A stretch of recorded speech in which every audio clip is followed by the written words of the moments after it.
Okie dokie. Facebook is up and YouTube's up. Hello, everybody. It's 8:30, so welcome to the 8:30 Live. Now, per the usual, I am just going to, click some buttons while people tune in so that I can share this wonderful content we're always making together. But I will say, super full day.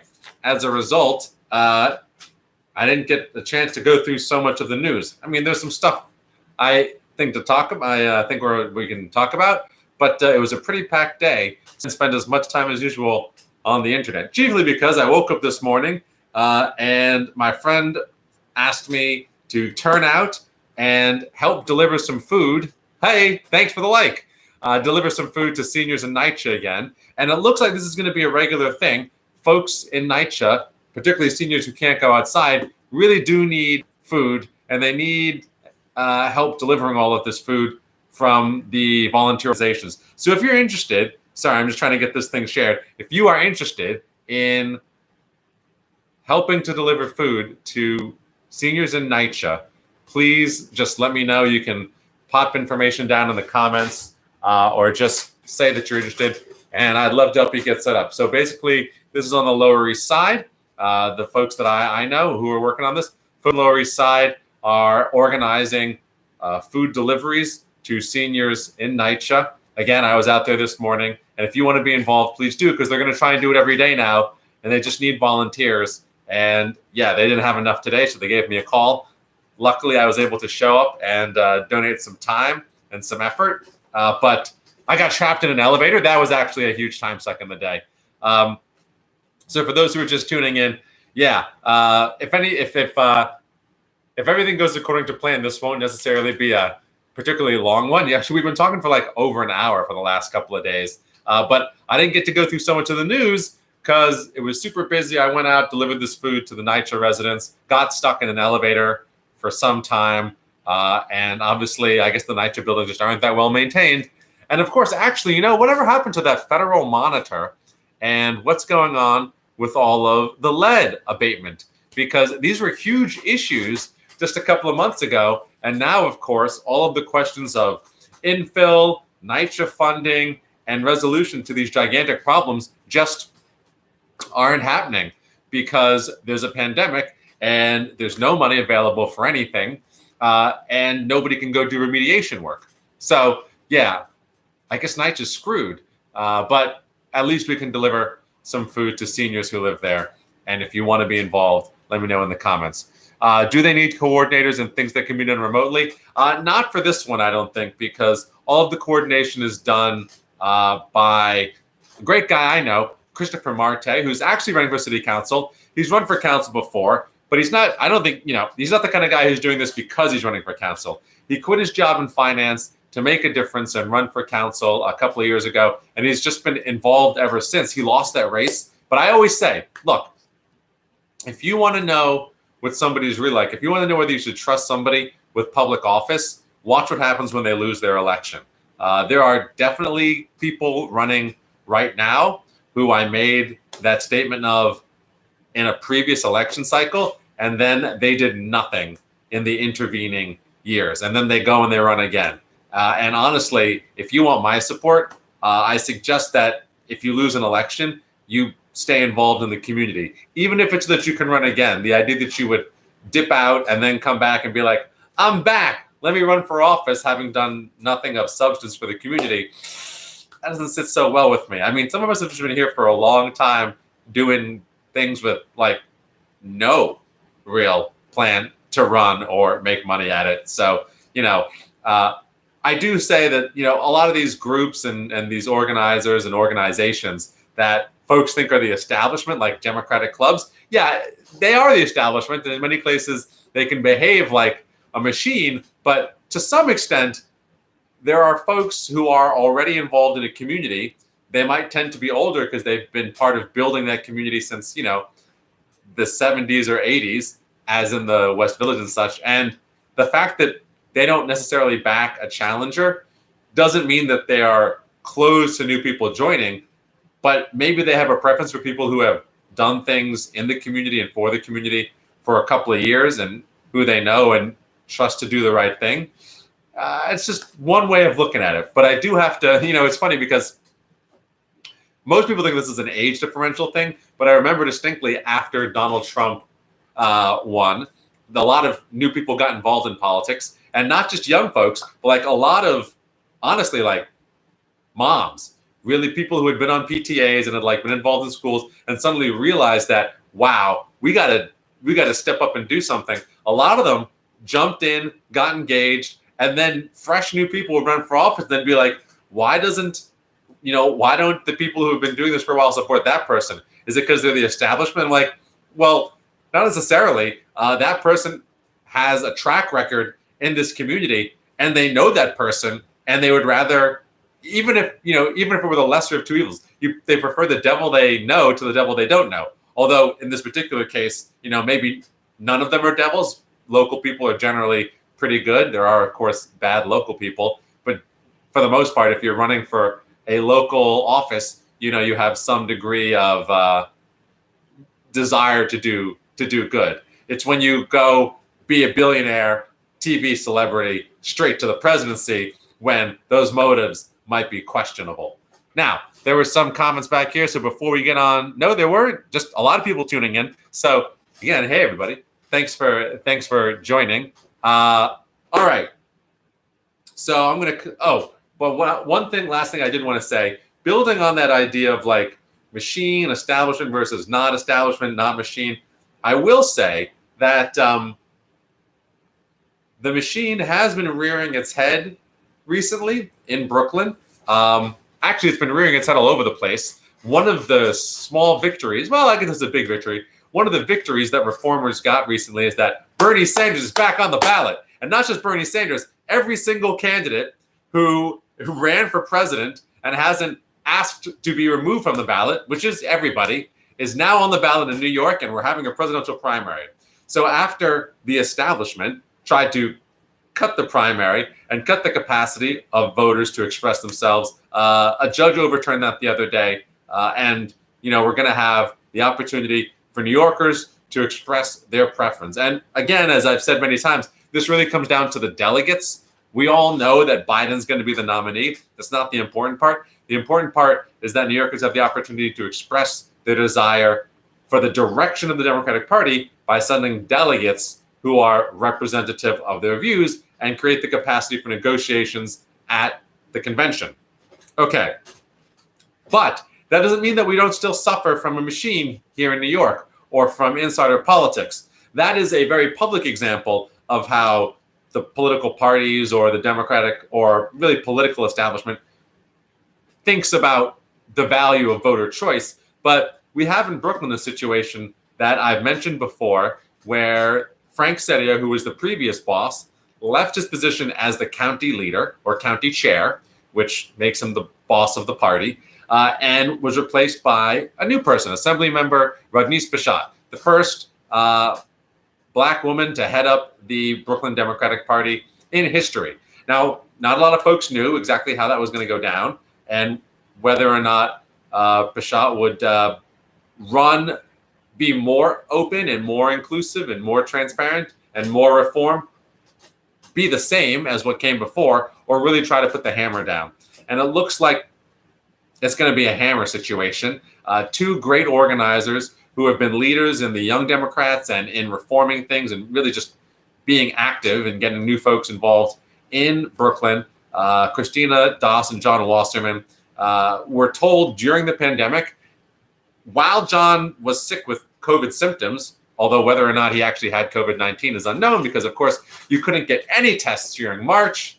We're told that they had to go out and gather 250 petition signatures. Now, they were unable to do this because of the pandemic, because the petitioning season was cut short, and because John was sick throughout much of this. But, they were told to get 250 signatures. And when they failed to do that, the political club of which they're a part, which happens to be the County Leaders Club, whited their names out on the ballot. They were running for judicial delegate, and they were just whited out on the photocopies that were sent to the Board of Elections. So, or I should say on the copy, not photocopy, but on the copy of the petitions that were sent to the Board of Elections. So it was just straight up removed after having participated for years and years before this. They supported the district leader in that area. They helped run that person's campaign, and they were just removed. And this is how political machines operate. Like, either you perform and you do what you're told, or you suffer the consequences. You're removed from the good graces. You're removed. You're stripped of your opportunity to run for office. And so this is one reason why folks should gather their own signatures. But two, why being involved is so important. Because if you're not involved, Christina and John do their own work. They have their own, I would say, their own constituencies. You want to be in a position, if you're involved, to know how the process works so that you can guard against it yourself. And they went to a hearing and they argued for the right to be on the ballot. Now, unfortunately, they didn't win that, but they're capable and knowledgeable to ensure that they will be able to run again, and that they'll be able to help other people run, because they understand the political system and also the electoral process. And so it really is worthwhile, if you want to be engaged in politics, to hunker down and understand how these systems work, so that you're not reliant on, say, a political club or a particular political leader. And that's what was great about what they were doing with Brooklyn Young Democrats. And if you have an eye for that and you're in Brooklyn, check out New Kings Democrats, which are also a great group to learn how to get involved in that way. And I bring all this stuff up again because there was a slight shakeup in Brooklyn recently with the change of a district leader. And I can't go too much into it because I was told it might not be entirely public yet. And I was asked not to, but just know that there are things happening in Brooklyn which are indicative of the, I don't want to say resurgence because it never went away, but the perpetuation and propagation of machine politics. And we should all really be on the lookout for these things, because now when attention is away, there are so many excuses being made for why people's engagement in politics should be curtailed. So many reasons for why things have to be the way they are, how things are harder, how elections are tougher, how we shouldn't be out, engaging one-on-one with voters, which really, that's true, but it hurts challengers much more than incumbents, because it makes it difficult for them to meet the voters and knock on those doors and make their case for change, particularly in a moment when people are afraid to upset the apple cart because they want stability in a time of crisis.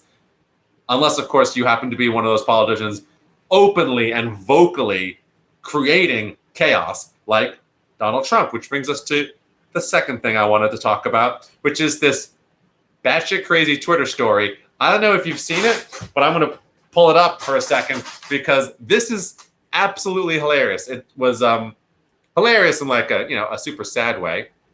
Oh, okay. I'll take the comments on the previous section before we get into this, because just this is exactly why we have elections, so we can get rid of folks who don't know how to competently run the government.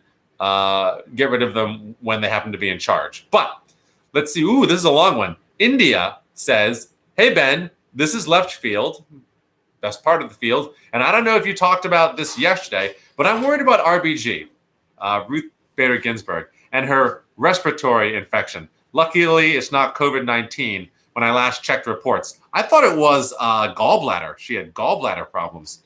She was present for arguments today, so that may be a good sign. And it's not serious.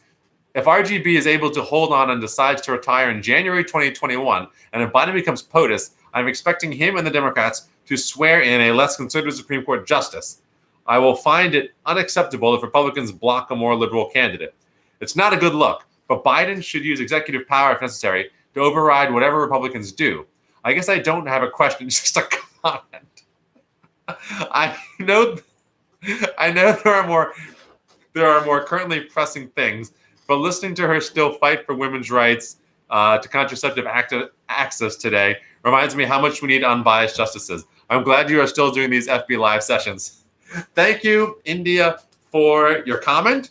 I will say a few things, which is, RBG was definitely able to hear argument today, which is fantastic. I don't know what that woman eats, but it seems like whatever she's doing, it's the right thing. She's been in and out of the hospital a few times, but nothing seems capable of killing her. And thank goodness, because she is a force. I mean, I don't think we could do better in terms of justices than Ruth Bader Ginsburg in a sort of objective sense.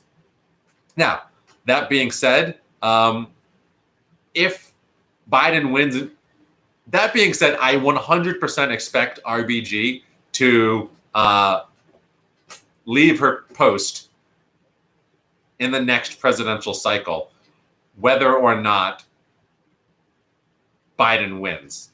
So it is absolutely critical that we give everything we have, both to this presidential election and the Senate elections this year, because if we don't take the White House and or the Senate, we're going to end up with another terrible justice. And I really want to stress the Senate here because people don't talk about it a lot, but it is flippable. There are more Republican seats up for election than Democratic seats because of the way the Senate is structured, which is say 1/3 of the Senate is up for election every 2 years. So it's a rolling basis, not the entire Senate doesn't turn over at once.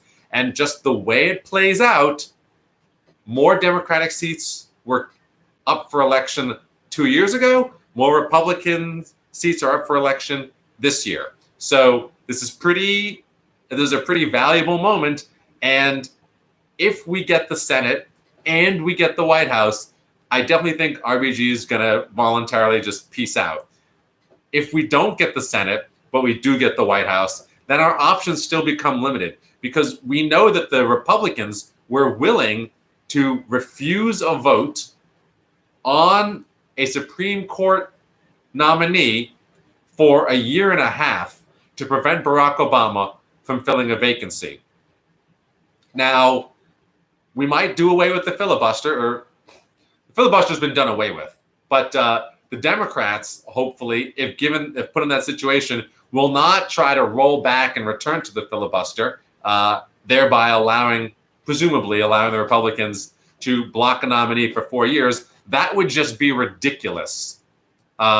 Unfortunately, that does lend itself to increasing bipartisan divide or partisan polarization in the country when you do those sorts of things. But not even that the Republicans did it first, but it is completely beyond the pale that you would consider blocking a nominee for a year and a half. And I have no doubt that if Mitch McConnell retains his seat and his majority, or even a filibuster-worthy, filibuster-capable number of senators, that they would try to put this off for 4 years. So what can Biden do in the event that the Republicans try to block? Well, if the Democrats don't control the Senate, not much. The best we could hope for is that he appoints somebody, does not compromise with them, leaves a vacancy until the Senate recesses, and then fill it by pocket appointment in the recess, in the off season, at which point when the Senate returns, they will get a chance to vote. But in the interim, that justice will get to operate as a member of the court. Now, I say that's like a good outcome, except for the fact that that precedent is terrible, and we can just expect this sort of to be how things happen. And, it's arguable how many cases would come before the court in that period before the Senate reconvenes. And it is possible that the Senate could try and to never go into recess to prevent that from happening, and that's not unheard of. But again, as we've seen in a previous episode, under the powers granted to the President, Article 2, if the House and the Senate, and if the House retains a Democratic leadership, if the House and the Senate can't agree on a recess, the President can recess the Congress, only for it to have to come back into session in December. So there's a lot of things going out there. These are very untested times. The President's power is limited in this matter, as it should be. But if you really want to push the boundaries, It's maybe not as limited as we would like it to be, but certainly the Republicans, if they control the Senate, we're gonna have very few options. So the Senate is very important to take, and again, they'll probably try to block it for 4 years if they don't have the outright capacity to push for the nominee they want, or to block, the ones that the Democrats put forward. So winning the Senate is the ticket there. And again, even if we win the Senate, it might mean doing the unenviable thing of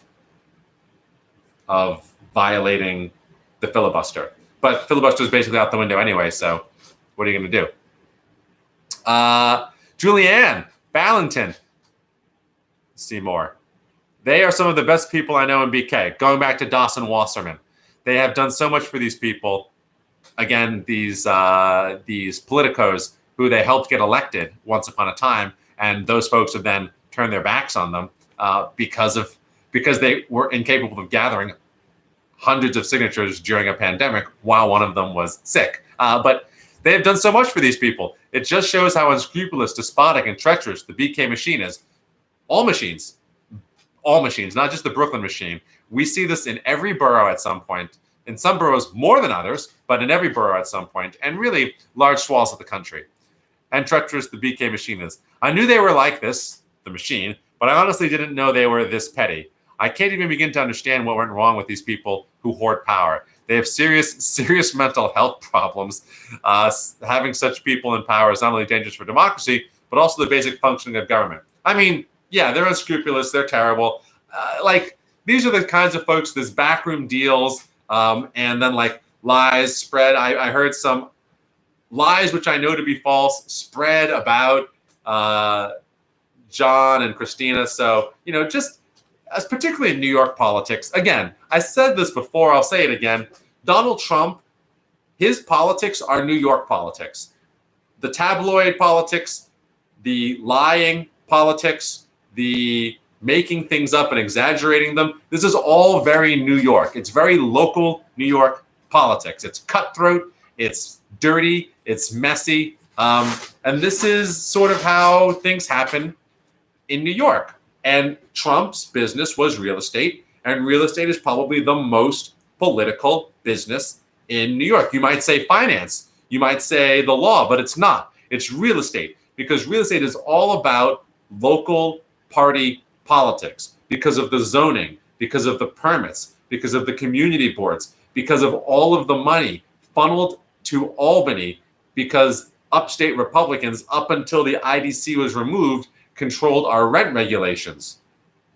New York politics are the dirtiest because of all of the money and because of the backstabbing for two reasons. One, because the Democrats basically control the city, and the only way to advance yourself in a situation when everybody's a Democrat is either to differentiate yourself or to backstab people and climb a ladder, because you're not going to win as an opposition to the Democratic name, right? You can't just run as a Republican and win.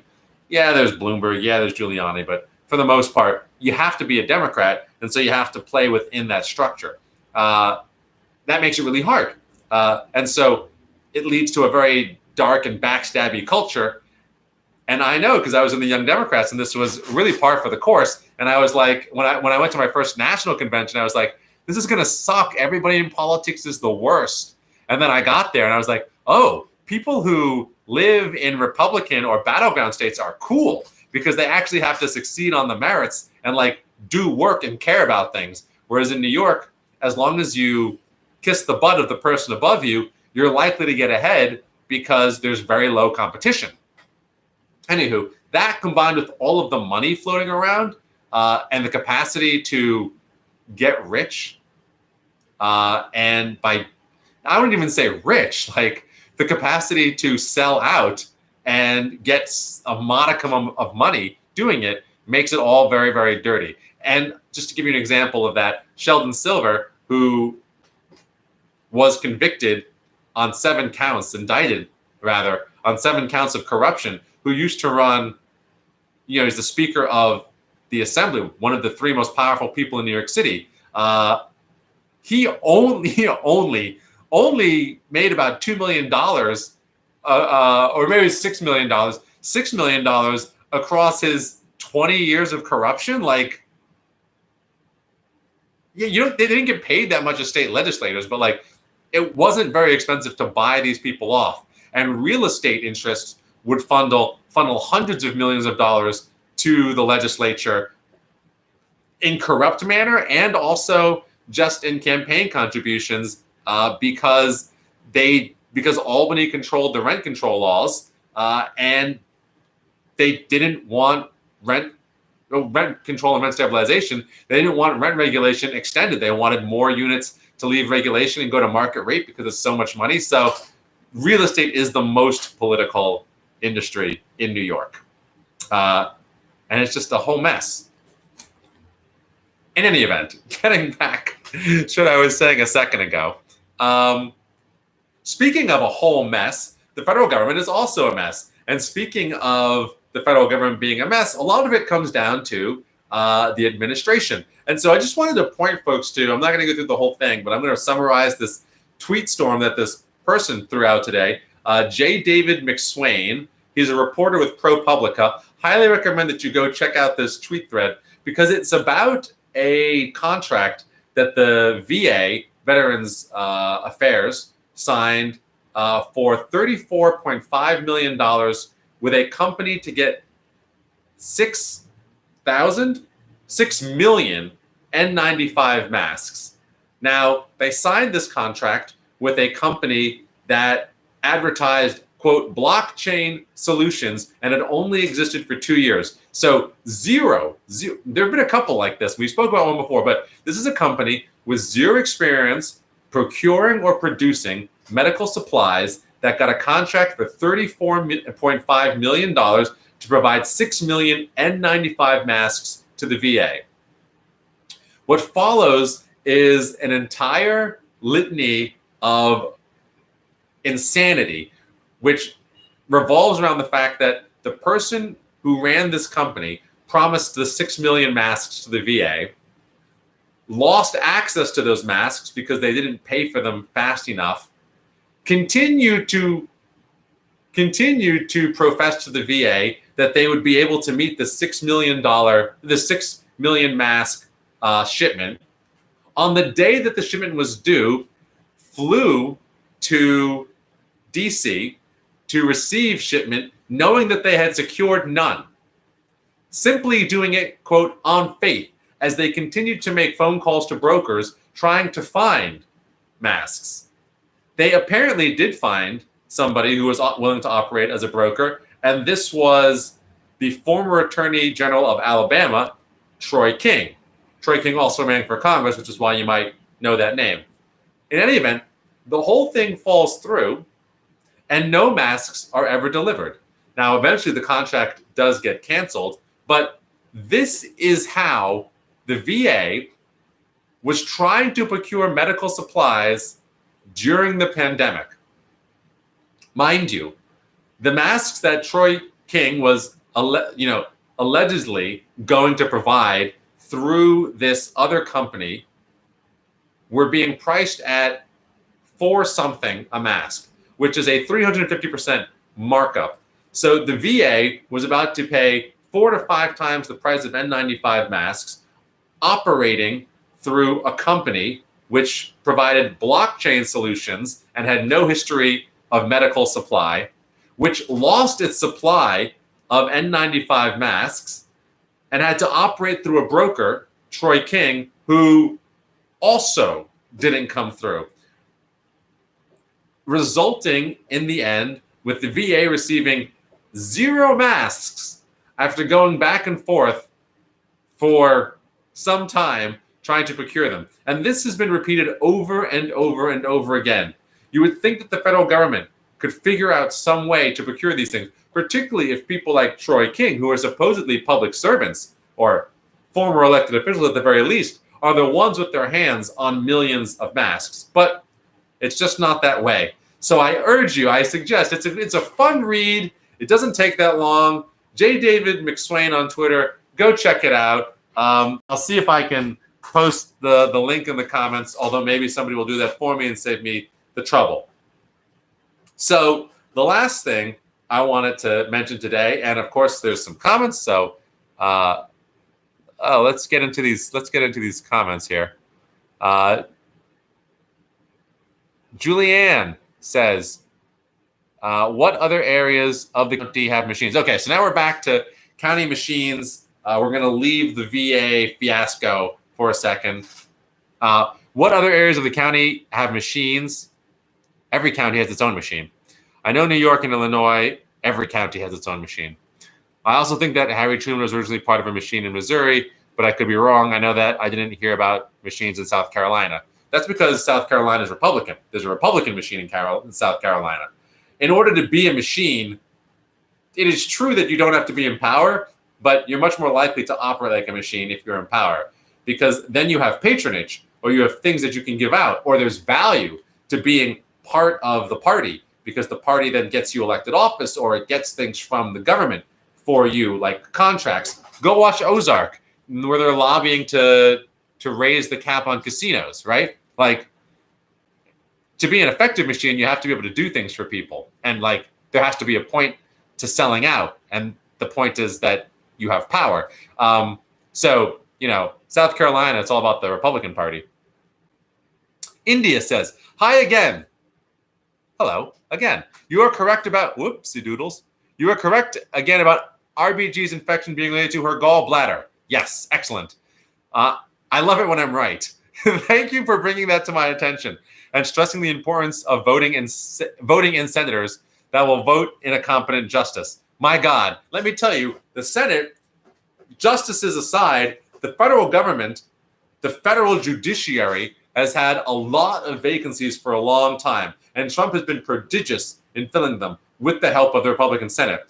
Now, I just want to stress the fact that one of the reasons Trump can fill so many vacancies is because Obama left a lot of vacancies. And the Republicans are happy to say all day, Obama left these vacancies.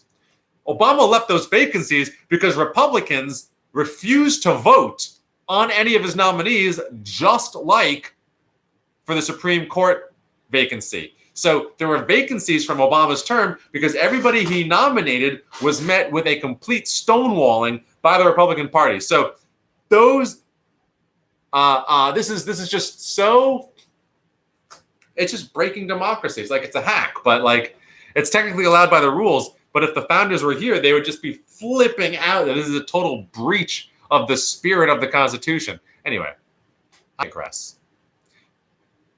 Yes, we have to help Democrats win the Senate this year. It's not just about the presidency. And honestly, I'd rather control the Senate than the White House, because Senate terms are 6 years and you get 2 extra years out of it. And you can seriously constrain a president in all of their appointments. Actually takes us to our next topic, which I won't get to because I'm going to finish this question, this comment, because I got totally sidetracked. Thank you for bringing that to my attention and stressing the importance of voting in senators that will vote in competent justices. Do you think the number of justices will increase in our lifetime as a strategy to swear more justices whose views reflect that of the POTUS at that time? No, I don't. I don't think so, because I don't think Democrats will do it and Republicans don't need to. That's sort of where we are. If Donald Trump gets elected to a second term and he keeps the Senate,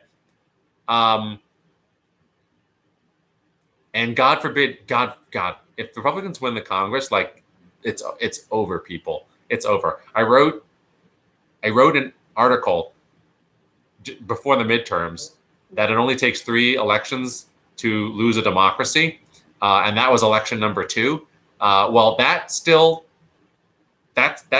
pertains. And if somehow the Republicans win all branches of government, like, terrifying idea. Like, then Trump will have been proven invincible. Because he's invincible, Republicans will be more likely to do what he says, and that means all the things that he tweets will become law. It'll go beyond just the things that he says at the podium, but now his random tweet desires will likely be passed into law because Republicans will know that their entire future hinges on Donald Trump, and that hinging their future on Donald Trump is not a bad gambit because the man can't be taken down. So we have to prove that to be a falsehood, whatever it takes. Like,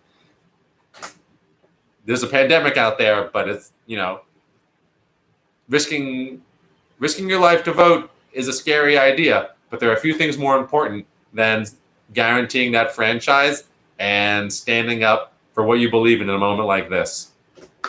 It's like revolutionary level commitment to the country. But that being said, I doubt that we'll be seeing that unless Trump wins a second term. If he wins a second term, like all bets are off, especially if he retains the Senate. Who knows what happens then? The House will stop him in terms of something like that. But yeah, but ultimately, I doubt Democrats would do something like that, even if they controlled all chambers, because we're rather constrained by the idea of fairness and obligation to, I don't know what. And honestly, when FDR did it was loudly decried by people on both sides of the aisle. And that was when he started to slip in his popularity. Not that he didn't get his fourth term, but it's unlikely, I think, to see that. Julianne says, this is the result of cronyism, corruption, and incompetence, presumably talking about the mask thing. Deirdre Levy, what advice do you have for candidates not affiliated with the machine or establishment? Back in the day, my advice would have been sort of like do the groundwork. Knock on the doors, talk to the voters, be in the community. That's the number one thing to do, so that you have a record of helping people, because people you help will vote for you. But ultimately, you have a difficult situation, as mentioned, which is you've got this pandemic, which prevents insurgent candidates from making that face-to-face connection with voters. But everything you do as somebody who's not affiliated with the machine needs to be about being very clear about what you stand for, not compromising, because the minute you compromise, you become compromised. You become incapable of making the argument that you're not like the machine. You become incapable of differentiating yourself. And so standing by who you are and what you believe in and being very clear about that. And then again, thinking constantly about taking your case to the voters. There are a lot of folks who are influencers, who believe they're influencers, who want to convince you that they're influencers. But ultimately, the voters decide. Directly talking to them, and now we have better tools than ever to do that. Again, the best tool is door knocking, but like I was out there delivering food to residents of NYCHA. Doing things like that and getting that face time makes all the difference. Not that I'm running for office, like that's not my district, like it's a good thing to do, but people recognize when you do a good thing. But then you also have to do the work of making sure that folks know it. Barack Obama did a lot of great things that he did a terrible job telling people about. So tweeting, Instagram, social media, it's just important. And then the phone banking. You can call everybody, right? Well, maybe you can't because you don't have their phone numbers, but you can get numbers. You can go to the voter file.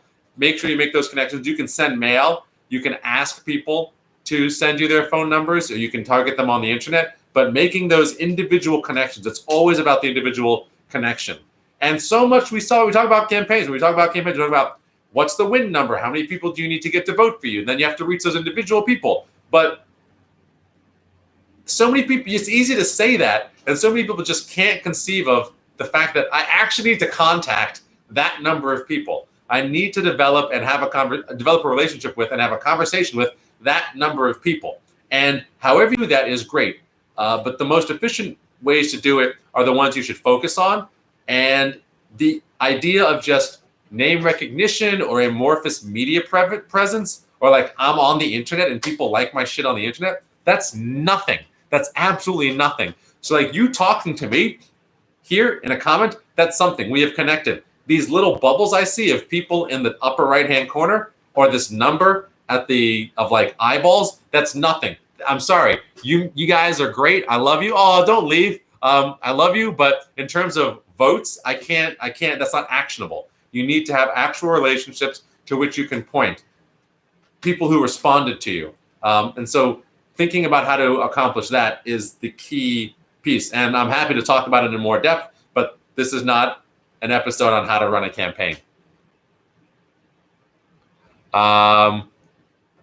Absentee ballots for all, says Simon. Couldn't agree more. And we're going to get there. Julianne says, be brave, stand by your morals, listen to those who have been fighting the machine for longer than you have, be discerning, and above all, trust no one. Deidre Levy, trust no one at all? Yeah, trust no one. It's not worth it. But, I mean, those are, of course, be brave and stand by your morals and, stand up for what you believe in. But again, that's not, you have to be tactical in how you think about elections, and you're not going to beat the machine by being yourself or being brave or standing up to them. You can only beat the machine by winning elections, and everything you do needs to come back to, did I develop a relationship that I can go back to? Not just, did this person tell me they like me? Can I go back to that relationship? Did I find somebody who I think I'll be able to vote for me, and can I verify that? Okay. On the Obama campaign in 2008, we had a motto: data or it didn't happen. If you can't go back to that conversation, it's as if it didn't happen. So you need to think about things in that way. Being who you are is fantastic. Alexandria Ocasio-Cortez is very much who she is, but there's a reason people talk about Reach, which was her campaign's tool to identify and capture data on voters. Because anybody can go out there and say some stuff. The way you beat the machine is to be better at elections. Now, I think that it's easy to be better at elections when you're a better person, a better class of individual, a real leader, and not somebody who's a sycophant or has been climbing the ladder. But that is my advice. So many people just want to talk about like how they're a good candidate, how they really care, how they're better on this, that, or another issue. That is not my advice to you for beating the machine. All right? To beat the establishment, to beat the machine, you have to be better at campaigning. And campaigning, I don't mean better at sound bites. People will turn on you. I've seen it more than once. We can talk later over DM. Yeah, that's the Lord's truth. Anyway, speaking of people turning on you, remember that time the federal government turned on the post office? Yeah. We've been talking about that a bit, but we're in a new phase in Donald Trump's war on mail. Today, the Postmaster General, who is functionally the head of the post office, decided that she was going to resign, and the board of directors of the post office put in Trump's handpicked nominee. Now, this person is not a lifelong employee of the Postal Service. It is not somebody who has run a major distribution chain. It is somebody who has donated $2 million or more to Donald Trump and the Republican Party since 2016.